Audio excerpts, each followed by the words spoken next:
Muy buenas tardes amigos, ¿cómo están? Bienvenidos a RG en Vivo. Tenemos muchísima información para compartir con todos ustedes. Un hombre de 60 años falleció esta mañana tras inhalar cloro.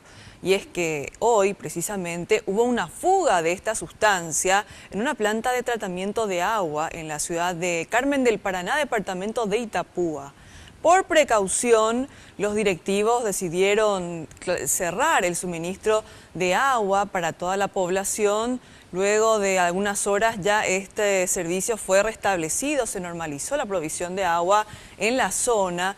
También tuvieron que evacuar a muchísimas personas, entre ellas más de 1.100 estudiantes. Todo esto por precaución, ya que el cloro es una sustancia muy nociva. Contanos los detalles de esta sustancia, Jazmín, te escuchamos. Adelante.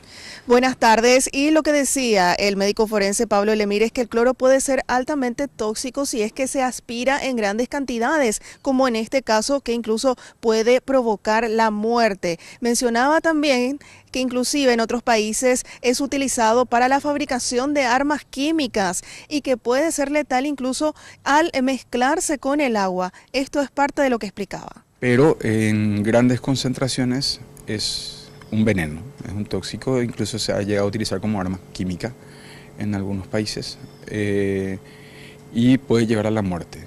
¿Cuánto es mucho?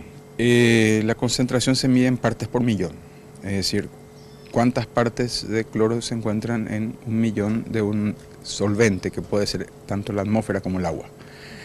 En una concentración de más de 3 a 6 partes por millón, estamos hablando ya de un nivel tóxico, que puede dar irritación de las mucosas y puede llevar incluso a la muerte, específicamente cuando se inhala. ¿Por qué? Porque así cuando se combina el cloro con el agua, ya sea esta agua externa, es decir, agua normal, o el agua que tenemos dentro del cuerpo, se convierte en ácido clorhídrico y en ácido cloroso.